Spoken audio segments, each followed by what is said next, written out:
quiero dar paso al último ponente de esta sesión, a Fernando Cobos Guerra, que ya se le ha mencionado en la ponencia de Belmonte, y va a dar una conferencia titulada Condicionantes y casuísticas para la protección e intervención en patrimonio fortificado.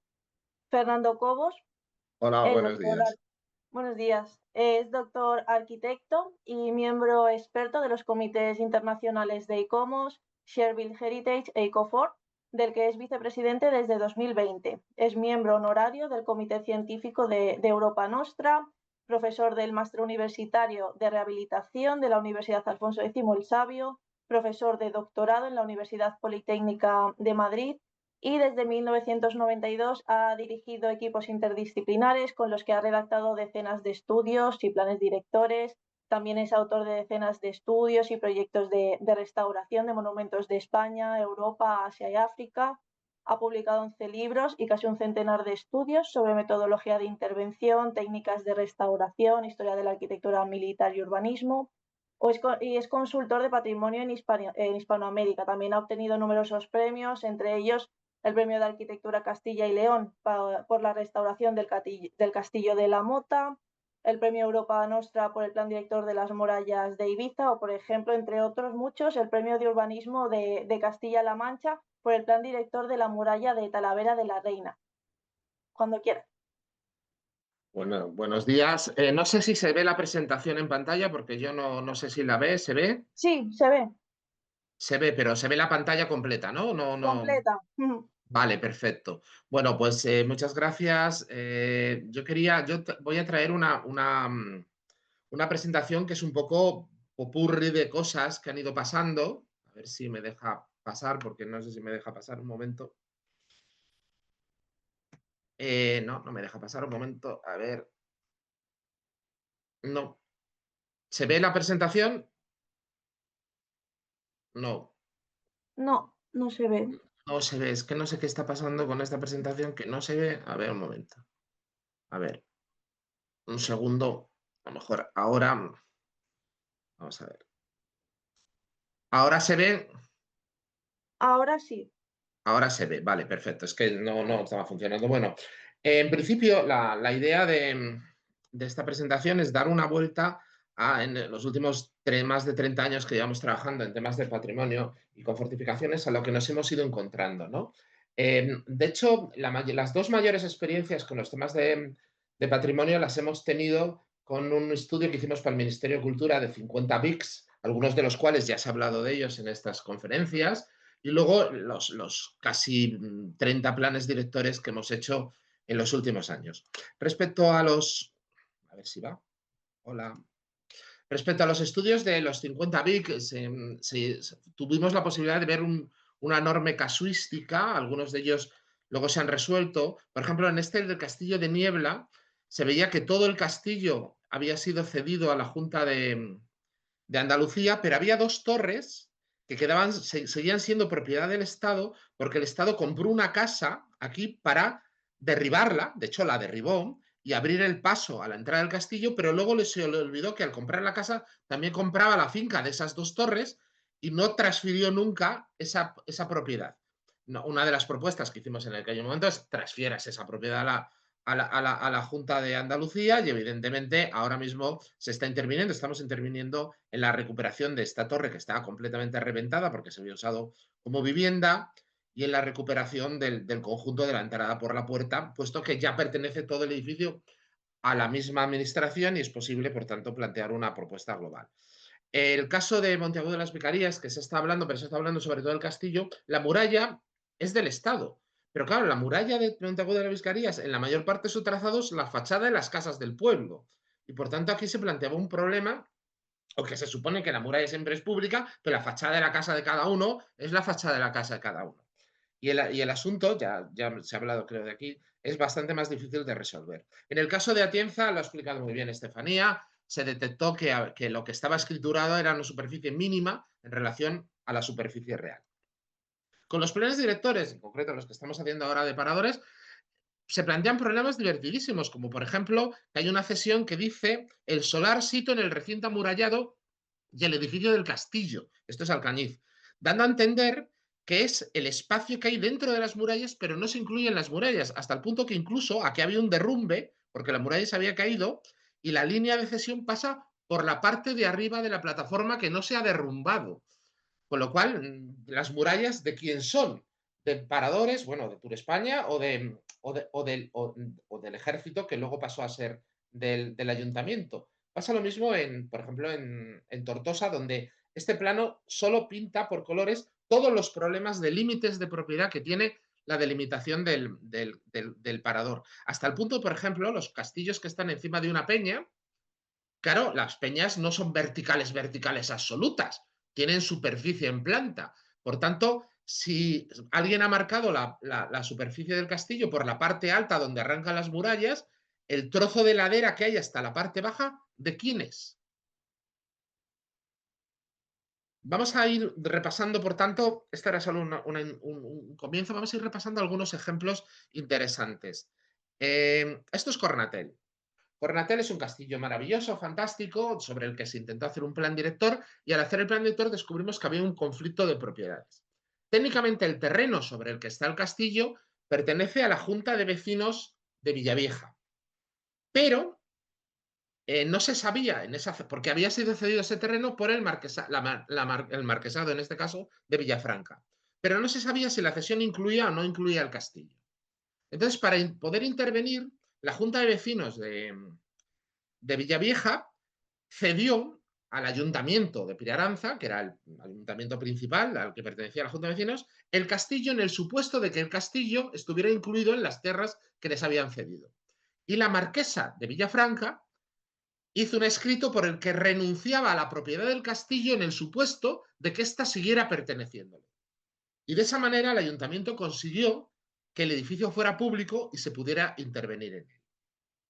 Es decir, una cesión preventiva. Antes de poder hacer una investigación e intentar averiguar, que era muy difícil, a quién pertenecía realmente el castillo, dijo, bueno, no, si es de la Junta nos lo cede, de la Junta de Vecinos, si es de la Marquesa también nos lo cede y por tanto ya es nuestro.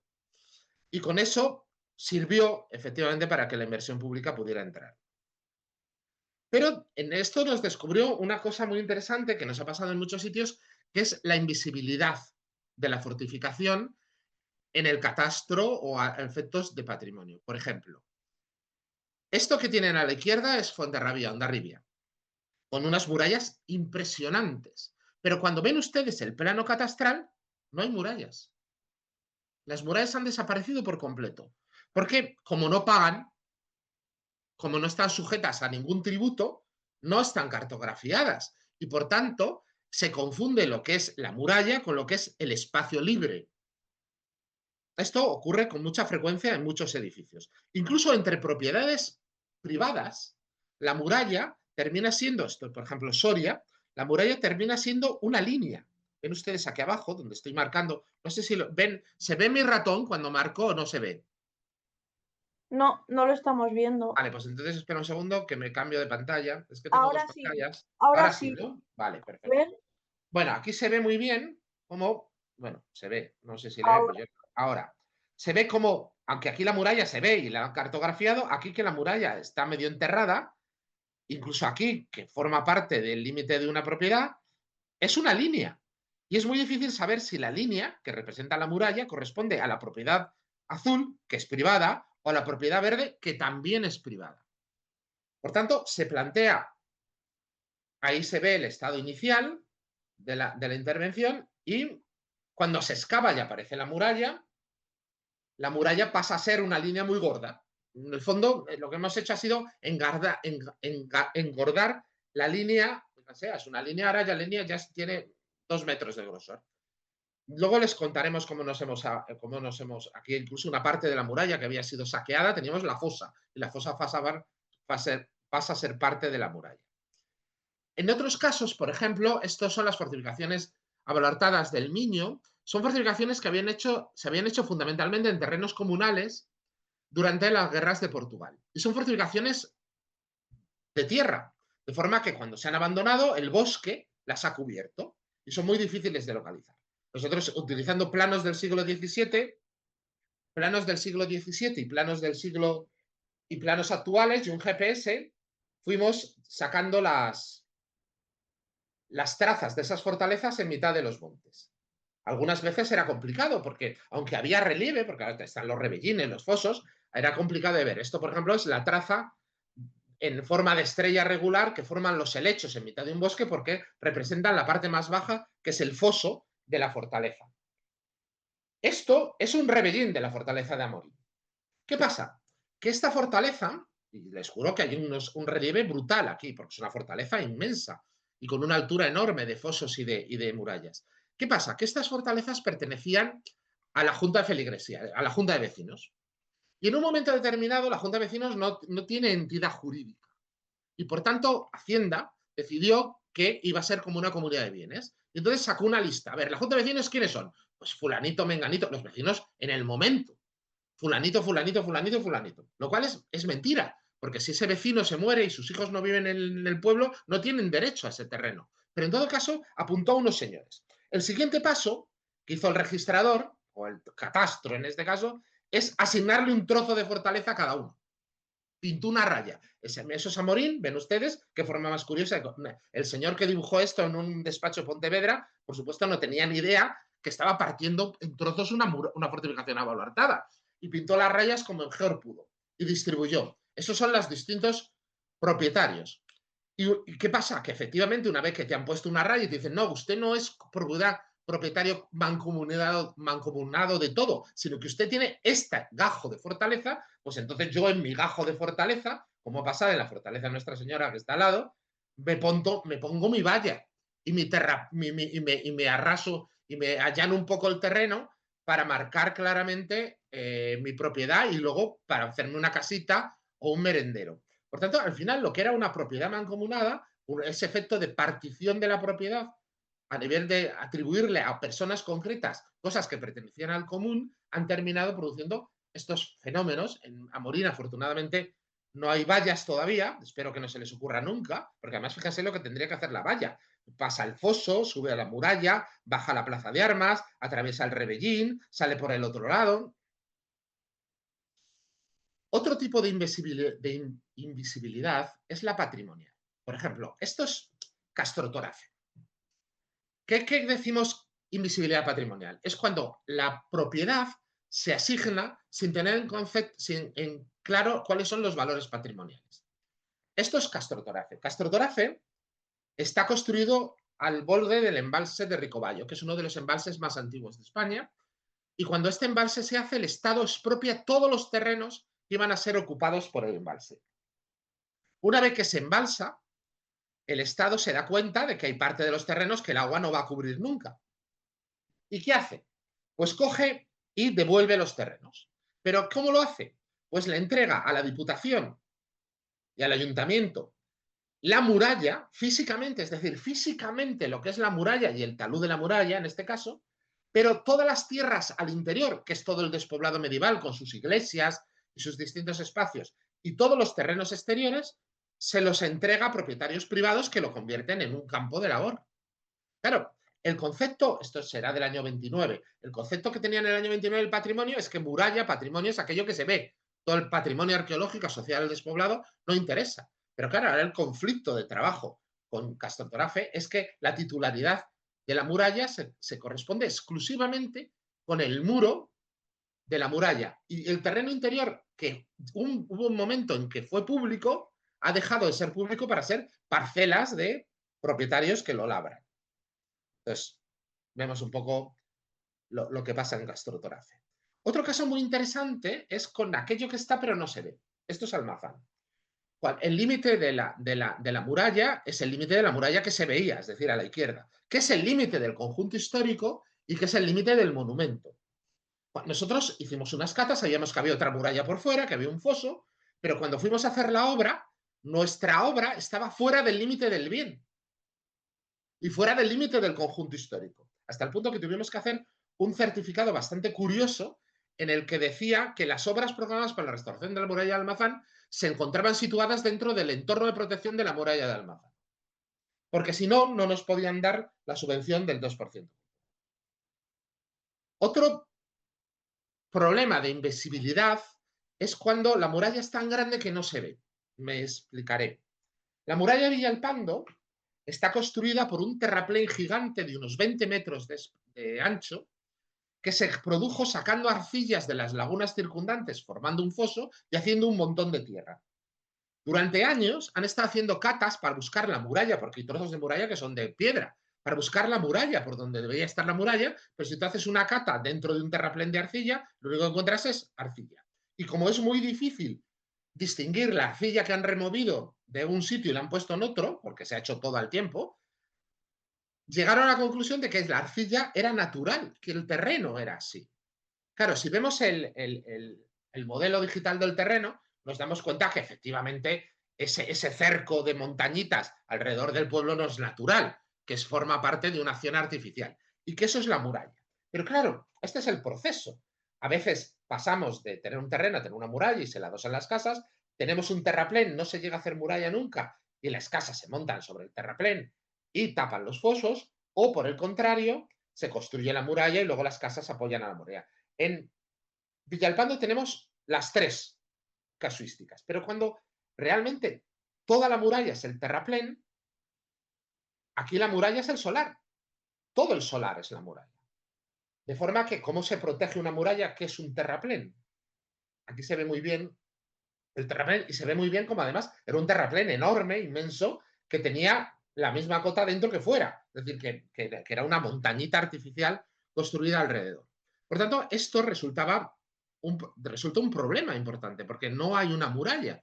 Cuando la gente se ha colocado en un terreno, lo que ha hecho ha sido allanarlo, tapar el foso y convertirlo en un solar de un espacio sobre el que probablemente no tenga escrituras, pero que efectivamente era parte del campo. Si volvamos a analizar, volviendo un poco a lo que contaba Estefanía y lo ha contado Belén, el problema de lo público y lo privado, hay un concepto distinto, lo que ha pasado de lo público a lo privado. Cosas extrañas, por ejemplo, esto es el fuerte de la Concepción de Osuna. El fuerte de la Concepción de Osuna es una fortaleza militar espectacular colocada en la línea, literalmente en la línea de la frontera de Portugal. Es decir, si yo doy un pasito fuera del Glacis, estoy en Portugal. Entonces, claro, era privado, pero ¿era privado por qué?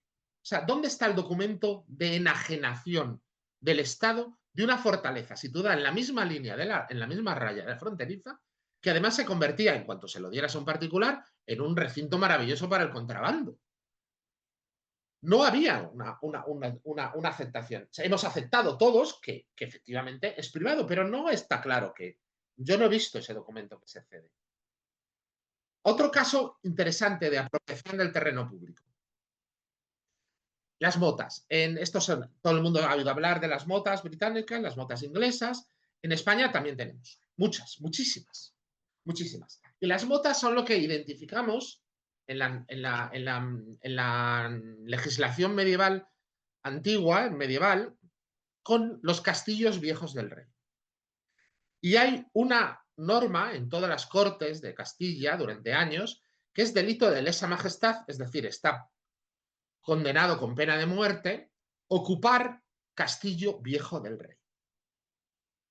Había motas que efectivamente sí tuvieron luego castillos medievales, otras terminaron teniendo iglesias, otras terminaron algún cerquito, pero lo interesante es que la mayor parte de ellas estuvieron abandonadas durante siglos. Y en un momento determinado, fundamentalmente a partir del 17, 18, 19, empiezan a construirse bodegas. ¿Por qué construyen bodegas en las viejas motas? Porque como eran castillos viejos del rey que durante siglos y siglos no se pudieron ocupar, al final terminaron siendo espacios de nadie en el que nadie iba a protestar si hacías un agujero y metías una bodega debajo. Porque si yo tengo una finca y viene un señor y dice, oye, que te voy a hacer un agujero debajo para hacer una bodega, pues no le dejo. Pero claro, aquí no estaba el rey aquí para decir, oye, que esto es un castillo del rey, esto no puedes ocuparlo. De forma que toda esta gente, con todas estas bodegas, tendrá probablemente escritura de su bodega, pero no creo que tenga escritura del terreno en el que está su bodega. Lo del tema de la propiedad con las bodegas es bastante interesante por otro lado, que no tenga que ver con los castillos.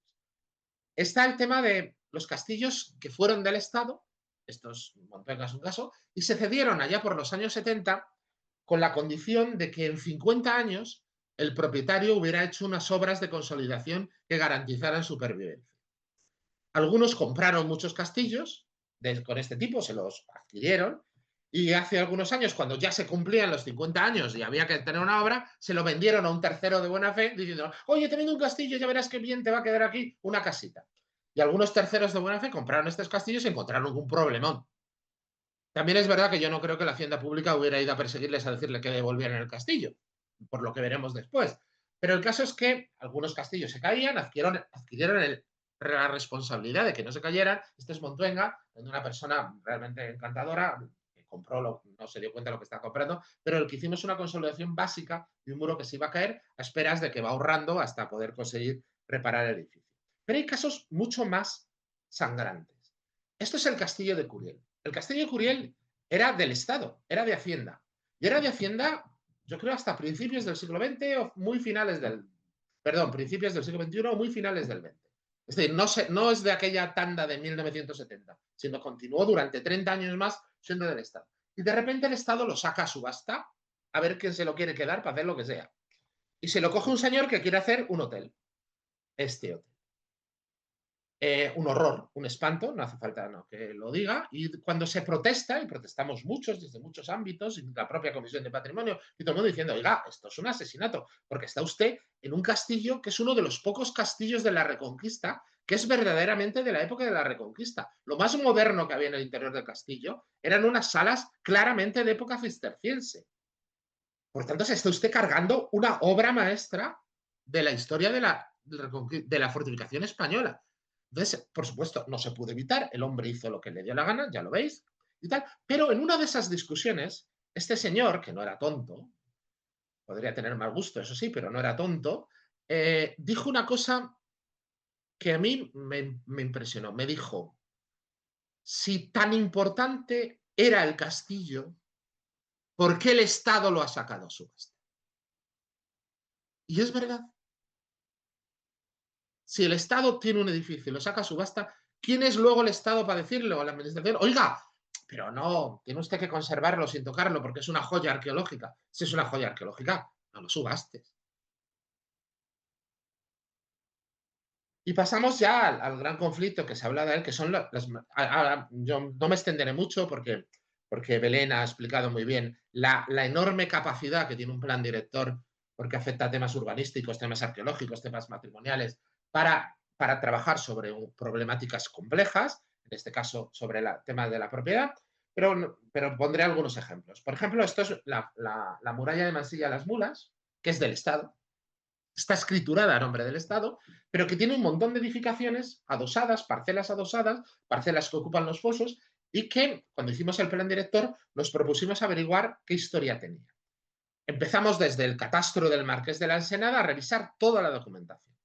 Y llegamos a una conclusión. Este es el plano resumen de cuándo se han ido ocupando parcelas adosadas a la muralla, fosos, rondas interiores o rondas exteriores, en Masilla de las Mulas desde el siglo XVIII, catastro del Marqués de la Ensenada, hasta la actualidad. Estos son las fincas. Y estos son las edificaciones. Claro, evidentemente, a la hora de intervenir, no podemos intervenir de la misma manera en una casita que han hecho violando toda la normativa, las de rojo, hace 3 días, como una casa que se adosó a la muralla en 1753. Porque no es el mismo caso.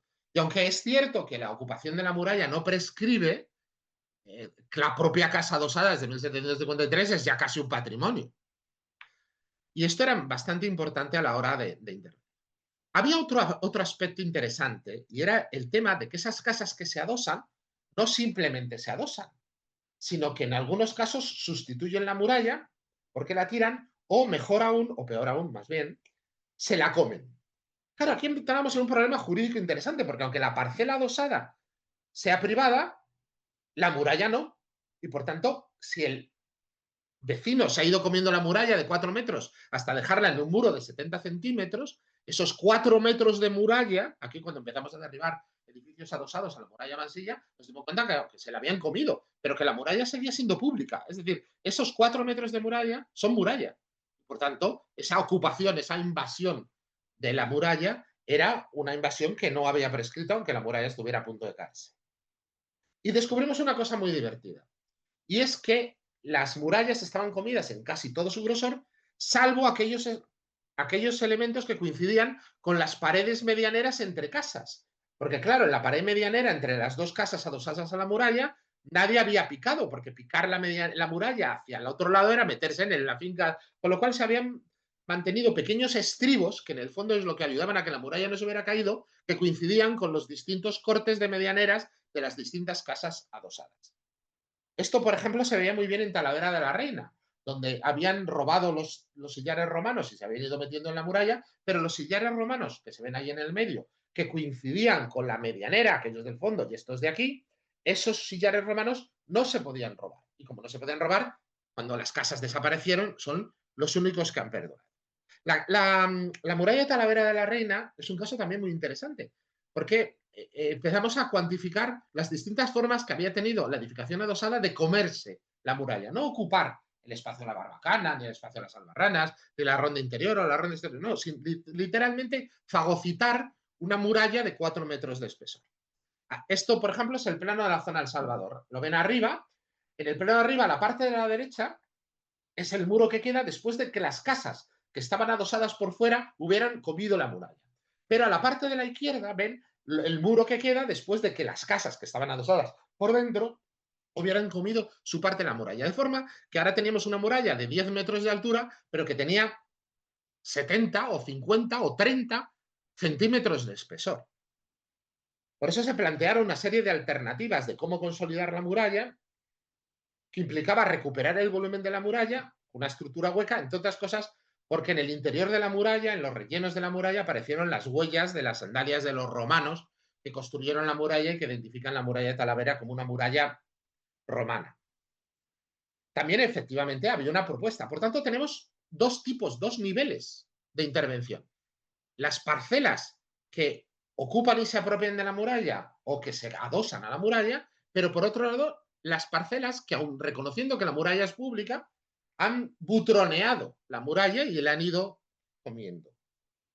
Cuando, por tanto, la normativa en el fondo está estableciendo cómo recuperar los butrones de la muralla, pero al mismo tiempo cómo recuperar los distintos espacios de la muralla con sus respectivos rasantes. No me extenderé porque esto tiene que ver poco con el tema. Cuando hicimos el plan director de la muralla de Almazán, hicimos una especie de análisis casa por casa, edificio por edificio, entramos en todos los edificios de Almazán y fuimos haciendo una casuística de cosas que pueden pasar entre una edificación privada y una muralla pública. Porque en este caso la muralla se asume que es pública, está escriturada, se asume que el ayuntamiento es el dueño de la muralla y, como hemos explicado, invadir la muralla no te convierte en su dueño, salvo un trozo de la muralla. Solo hay una parcela en todo Almazán en el que el ayuntamiento le vendió la muralla a un paisano para que la tirara. Es el único caso. Todo lo demás no está documentado. Y es que el paisano era el hijo del alcalde de ese momento. Esto es el índice de las cosas que pueden pasar. En relación de la edificación con la muralla, puede haber una edificación superpuesta, que puede ser la edificación principal o secundaria, puede haber una parcela sobre la traza, puede haber una adosada que utiliza la muralla como apoyo estructural, una adosada que no utiliza la muralla como apoyo estructural, o un patio, un recinto amurallado que se adosa. Y entonces hay una interacción visual, es decir, cuando la casa está por encima del remate de la muralla, cuando le permite un acceso a los adarves, cuando tiene vistas y lindes, huecos y vistas en el linde sobre el remate de la muralla, o cuando tiene ventanas a menos de 3 metros de la muralla. Pero también hay una interacción física, cuando hay un vertido de agua de los tejados sobre la muralla, cuando hay una salida de aguas de los patios por la propia muralla, cuando estos patios no tienen salida, que es casi peor, porque esa tierra contenida en los patios afecta a la muralla, cuando hay tapias y cierres que fraccionan la muralla, cuando se atraviesa la muralla para abrir una ventana al otro lado de la muralla, a la calle, luego hablaremos de eso, o cuando se butronea la muralla para hacer un armario, un adosado, un cuarto de baño. Hemos visto casi de todo. En el caso de... Y luego, sobre cada una de estas acciones se propone, de estas concretas servidumbres, las hemos llamado servidumbres entre comillas, se plantea una serie de propuestas, luego veremos. Este es el plan director de la muralla de Almazán y se propone recuperar, en este caso, la puerta, el postigo de Santa María, que es este frente de aquí. Esto es ya como está ahora. que es justamente el ingreso de la ciudad nueva, la ciudad vieja, por un postigo que no se usaba porque no era accesible y porque no era fácil llegar a él, y entonces se plantea una propuesta que consiste en eliminar muchas de las casas y naves adosadas por fuera, pero no eliminar las casas adosadas por dentro, pero sí las ventanas y las servidumbres y invasiones que la muralla había hecho dentro digo, las casas habían hecho dentro de la muralla. Entonces, esto es un poco el panorama inicial.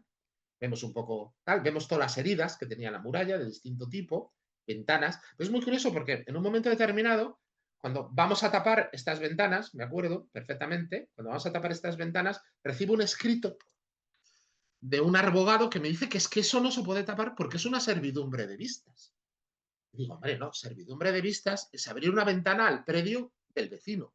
Pero perforar todo el grosor del predio del vecino para salir a la calle que está al otro lado no es una servidumbre de vistas, es una invasión del edificio. Es como si yo me meto, atravieso toda la parcela del de al lado para llegar a montar un balcón en la calle. Pues no, evidentemente no es una servidumbre de vistas. No fuimos a los tribunales porque efectivamente entendió que no era una servidumbre de vistas. Vemos un poco la propuesta final, el esquema de la recuperación de la muralla, en la eliminación, voy a pasar rápido, la recuperación del espacio público, de la ronda exterior y de los fosos de la muralla, el nuevo acceso al postigo, ya accesible, sin una escalera antes que había terrible, y un poco toda la intervención. Ven ustedes, de todas formas, en este plano se ve muy bien todos los huecos que había, o por fuera o por dentro, que perforaban la muralla de las distintas casas que fuimos tapando y cerrando. Había butrones, incluso con la intención de derribar la muralla de la época de las guerras napoleónicas. Esto es un ejemplo de lo que había por dentro. No todo eran ventanas, a veces eran cuartos, armarios, depósitos. Eso que ven ahí en rojo es solo de este sector todo lo que estaba ahuecado de la muralla, todo lo que había sido perforado de la muralla en su sección, no en toda su altura, pero sí en partes importantes de su sección. Es decir, que prácticamente no nos quedaba muralla a una cota determinada. Había, desde luego, una casa adosada muy interesante que no queríamos tirar porque era la que conformaba el pasadizo del postigo, que daba un espacio y que conformaba la trama urbana, pero que era una casa que ya por sí, por dentro, estaba completamente vaciada, le habían puesto unas estructuras metálicas provisionales y se utilizaba de almazán de bebidas de un bar. Así que al ayuntamiento sí le convencimos de que comprara la casa, porque además las escaleras del portillo, perdón, del callejón del postigo de Santa María no nos permitían continuar con el acceso accesible desde el exterior de la muralla y necesitábamos este espacio para montar una rampa que sí fuera accesible, que además aprovechábamos para montar una proyección y una maqueta que explicaba la historia del edificio como a modo de puerta de la ciudad. Esto es la intervención que se hizo ocupando la casa como espacio de acceso a la ciudad y de recuperación a la ciudad, que además buscó una solución de estar adosados, pero no estar adosados del todo a la muralla, conservando la fachada histórica, que algún problema ha dado, por cierto, pero separada, pero cortándola de una manera un poco más artificial. Y pasamos a la parte que yo creo que es más interesante de esto, es decir, cómo desde un plan director abordamos cuestiones como, por ejemplo, el planeamiento no ejecutado. Muchas recuperaciones de muralla o recuperación de espacios asociados a la muralla están incluidos ya en el planeamiento urbano, pero están asociados al desarrollo de sectores urbanizables que en algunos casos sabemos que no se van a realizar nunca. Por tanto, en el plan de Almazán, por ejemplo, en el que se había analizado la casuística de cada parcela, se plantea, por ejemplo, que dos mecanismos de actuar en este caso. Primero, si el ayuntamiento adquiere o compra o expropia terrenos de estos sectores, debe expropiar aquellos que son colindantes con la muralla y que permiten la recuperación de la muralla. Y en este caso, el ayuntamiento en esa expropiación adquiere derechos urbanísticos sobre el desarrollo de ese sector, puesto que los terrenos que compra o expropia tienen derechos urbanísticos, no encima de la muralla, obviamente, pero y el coste de la urbanización lo puede, y de la restauración de la muralla, lo puede incluir dentro de las cuentas de la urbanización general del sector cuando esto se haga. La otra opción que se propone es que si los propietarios de de los terrenos de esos sectores le ceden de forma previa al ayuntamiento el ayuntamiento urbanizará y recuperará la muralla a su costa y además los propietarios de esos terrenos no perderán una parte de los derechos edificatorios. Estas dos opciones se dan en el plan director y, curiosamente, en aquellos lugares donde existía una posibilidad cierta de que el sector urbano se desarrollara, normalmente los propietarios han optado por la segunda opción, que es mucho más beneficiosa para ellos. Donde no había casi ninguna posibilidad de que el sector se desarrollara, los propietarios han optado por la primera opción. Te lo vendo aunque tú te quedes con parte de los derechos urbanísticos.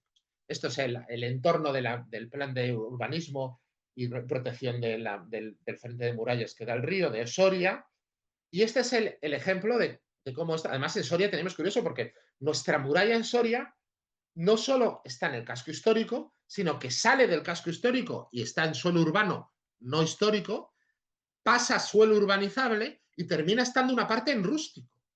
Porque la despoblación de esa parte de la muralla de Soria ha hecho que la clasificación de suelos y la realidad histórica de la ciudad no coincidan. Es decir, la muralla está en el campo literalmente. Entonces, en el caso de Soria, por ejemplo, como este sector no se va a desarrollar nunca en la vida, hay muy pocas posibilidades, lo que hizo el ayuntamiento fue comprar una banda de terreno con sus derechos edificatorios, evidentemente, y apuntar en la cuenta, me he gastado tantos millones en esta muralla, ya te los pasaré a la cuenta del sector si alguna vez lo desarrolla. Es decir, que al ayuntamiento, si alguna vez, otra razón para que no se desarrolle el sector es que ahora ya le deben mucho dinero al ayuntamiento.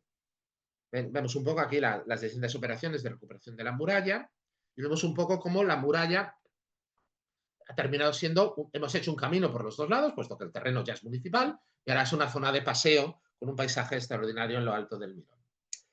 Esto es Hondarribia, Fuenterrabía. En Fuenterrabía, el plan director primero establece estas parcelas que ven en gris, son las parcelas que le hemos dicho a Catastro, oye, esto es muralla, esto tiene que tener su parcela, tiene que tener su escritura, tiene que estar registrado, no puede ser ámbito público sin registrar. Ya sé que en las calles no se registran, pero en las murallas sí, y por tanto se plantea una serie de registros de propiedad, de modificaciones, de proyectos de investigación sobre quién es el titular de tal baluarte, porque a veces aparece una casa montada sobre un baluarte, pero ocupa una décima parte del baluarte y el resto del baluarte no tenemos claro que sea privado, porque nadie se lo ha vendido, entre otras cosas. Bueno, pues todo esto es toda la propuesta jurídica, pero también se hacen propuestas de reordenación urbanística. Miren, se lo voy a intentar explicar para que lo entiendan. Lo importante que puede ser un plan director en esos aspectos. En este plano, este solar que está pintado en rojo, que estoy señalando aquí, era un solar que tenía muchos problemas de edificación porque según el plan especial, bueno, perdón, el plan general, pero el plan especial no hay, según el plan general, en ese solar estaba el baluarte de la Magdalena. Cuando nosotros hacemos el plan director, tenemos dudas de que en ese solar esté el baluarte de la Magdalena. Entonces lo que hacemos es, con los datos y la planimetría histórica, vamos haciendo todas las hipótesis de dónde debía estar la esquina del baluarte de la Magdalena y en función de los distintos planos, qué espacio iba a ocupar. Y con estos planos y estas esquinas, lo que hacemos es excavar. Se hacen excavaciones arqueológicas que efectivamente verifican que el baluarte de la Magdalena está ahí, donde hemos dicho nosotros, y no donde estaba antes. De forma que las, digamos, condicionantes arqueológicos que hacían que el solar prácticamente fuera inutilizable, desaparecen. Mientras que otros solares, en los que se pensaba hacer unas cosas que ya no se van a hacer, evidentemente, pasan a tener unos condicionantes importantes. Por tanto, el conocimiento profundo, no solo ayuda a gestionar problemas de propiedad, sino también ayuda a gestionar problemas futuros de aprovechamiento y de uso de esta propiedad. Y esto es un poco lo que les quería contar, que ha sido un poco de todo. Gracias.